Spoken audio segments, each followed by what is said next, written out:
Assalamualaikum warahmatullahi wabarakatuh. Di sini kami berdua ingin membacakan cerpen. Perkenalkan, nama saya Adisa Nur Ramadhani. Dan saya Dika Putri Utama. Kali ini kami akan membacakan cerpen dengan judul Sepotong Senja untuk Pacarku. Jikalau bukan karena cinta yang mulia, musibah itu tidak akan datang. Sajang orang perempuan itu gegabah, tiada mau robah, dia punjab pendirian. Sukap yang malang, senja yang kau kirimkan sudah kuterima. Kukira sama lengkap seperti engkau memotongnya di langit yang kemerah-merahan itu. Lengkap dengan bau laut, desir angin dan suara hempasan ombak yang memecah pantai. Ada juga kelapak burung-burung, lambayan, pohon-pohon liur dalam kekelaman. Sementara di kejauhan perahu layar merayapi cakrawala dan melintasi matahari yang sedang terbenam. Aku pun tahu, Sukap, senja yang paling keemas-emasan sekalipun hanya akan berakhir dalam keremangan menyedihkan. Ketika segala makhluk dan benda menjadi siluet, lantas menyatu dalam kegelapan.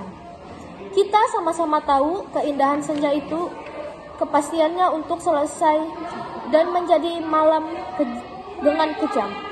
Manusia memburu senja kemana-mana, tapi dunia ini fana suka, seperti senja. Kehidupan mungkin saja memancar gilang gemilang, tetapi ia berubah dengan pasti. Waktu mengubah segalanya tanpa sisa, menjadi kehitaman yang membentang sepanjang pantai, hitam, sunyi, dan kelam. Rupa-rupanya, dengan cara seperti itulah dunia ini mesti berakhir. Senja yang engkau kirimkan telah menimbulkan bencana tak terbayangkan. Apakah engkau tahu surat itu baru sampai 10 tahun kemudian? Engkau tidak akan tahu, Sukap. Seperti juga engkau tidak akan pernah tahu apa yang terjadi dengan senja yang kau kirimkan ini. Senja paling tidak berharga dalam hidupku, Sukap. Senja sialan yang paling tidak mungkin diharapkan manusia. Senja ini baru tiba setelah 10 tahun. Karena tukang pos yang jahil itu rupanya penasaran dengan cahaya merah keemas-emasan yang memancar dari amplop itu, Sukap. Cahaya itu telah mengganggunya semenjak ia menggenjot sepeda dari kantor pos. Berkilau-kilau dan memancar di tas surat yang tergantung di boncengan sepeda. Begitu rupa sehingga cuaca siang hari menjadi kacau. Angin menderu dan ombak terdengar menghempas-hempas meskipun ia bersepeda mendaki Bukit Kapur. Demikianlah, maka ia suatu ketika berhenti. Dari dalam tas itu terdengar suara-suara. Ia buka tas itu dan ia melihat amplop Federal Express yang sudah tidak pulih lagi melainkan merah keemas-emasan, Sukap. Seperti senja dengan matahari terbenam di balik cakrawala. Tukang pos itu mengambil amplop tersebut, menimang-nimangnya agar berat juga. Maklumlah, bukan amplop itu dari si senja, Sukap. Senja dengan matahari merah membara yang turun perlahan di balik cakrawala seperti semut. Senja yang ada di balik kartu pos. Tapi yang kamu kirim itu bukan kartu pos, Sukap. Yang kau kirim itu senja di tepi pantai dengan hempasan ombak, bau laut, dan angin yang asing. Kamu pikir berapa ton beratnya pasir di sepanjang pantai itu, Sukap? Kira-kira sedikit dong. Masih lumayan tukang pos itu kuat menggenjot sepedanya mendaki Bukit Kapur. Buset, kalau anak-anak kecil tahu ada matahari terbenam di dalam amplop itu lantas bagaimana? Kau tahulah, Sukap, anak-anak di daerah Bukit Kapur begini tidak punya mainan yang aneh-aneh seperti di kota. Mereka hanya tahu kambing dan kerbau, ikan dan belut, sungai dan jagung. Nasi saja jarang mereka sentuh. Anak-anak yang tidak pernah tahu mainan robot berjalan dengan cahaya di dadanya yang berkedip-kedip pasti akan penasaran sekali dengan cahaya senja yang memancar berkilauan merah dan keemasan-emasan itu, Sukap. Mereka memang tidak pernah melihatnya, Sukap, karena tukang pos itulah yang mendahului mereka. Ia menimang-nimang bungkusan berisi senja itu, mendengar-dengarkan, dan akhirnya mengintip. Tentu saja di dalam amplop itu dilihatnya senja, Sukap. Senja terindah yang paling mungkin berlangsung di muka bumi. Ia mengintip dan terpesona. Ia buka amplop itu. Sebetulnya menurut kode etik profesi itu tidak boleh. Tapi manusia manapun bisa melakukan kesalahan, bukan? Ia buka amplop tersebut dan melihat senja dengan langit merah keemas-emasan di dalam sana, di mana mega-mega berpancar seperti perahu di danau memberikan perasaan nyaman dan tenang. Siapa yang tidak merasa nyaman dan tenang di dunia ini, Sukap? Di sebuah dunia yang sudah miskin, masih bersimbah darah pula. Maka jangan salahkan tukang pos itu, Sukap, jika ia kemudian menjadi begitu penasaran dan memasuki senja yang terbentang. Tidak ada yang tahu nasib waktu.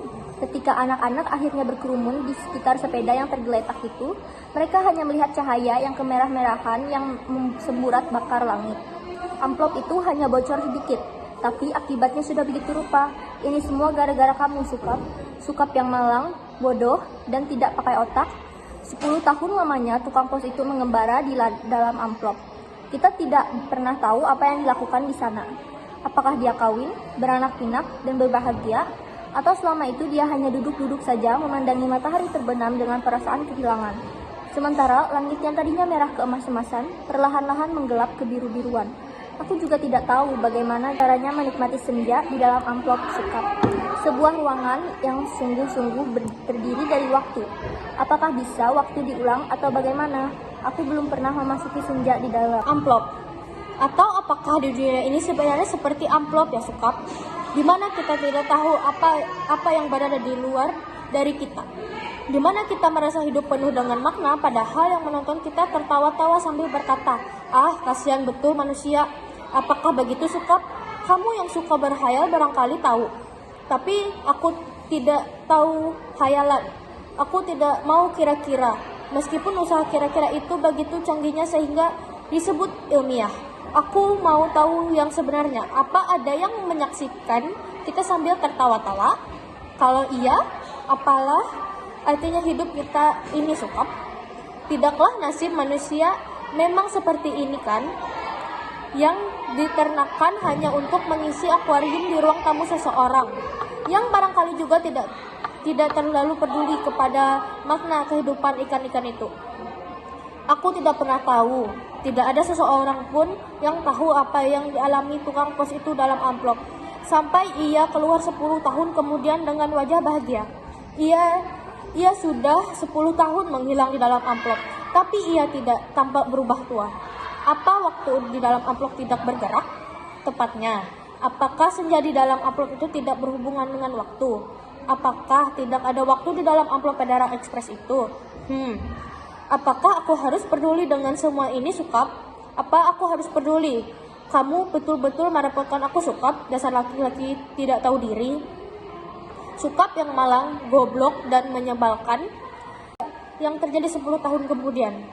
Tukang pos itu tiba di depan rumah kami. Ya, rumah kami. Setelah 10 tahun, banyak yang terjadi dong, Sukap. Misalnya, bahwa aku kemudian kawin, beranak pinak, dan berbahagia. Jangan kaget. Dari dulu, aku juga tidak menyintaimu, Sukap, dasar bego. Dikasih isyarat, tidak mau mengerti. Sekali lagi, aku tidak mencintai kamu. Aku toh kelihatan baik selama ini padamu.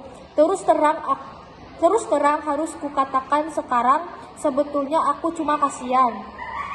Terus terang, aku kasihan sama kamu, Sukap. Mencintai begitu rupa tapi tidak tahu. Yang kamu cintai sebetulnya tidak mencintai kamu. Makanya jangan terlalu banyak berkhayal, Sukap. Pakai otak sedikit. Hanya dengan begitu kamu akan selamat dari perasaan cintamu yang tolol itu.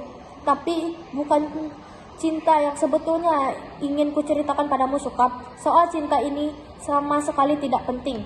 Kamu harus tahu apa akibat perbuatanmu ini, Sukap.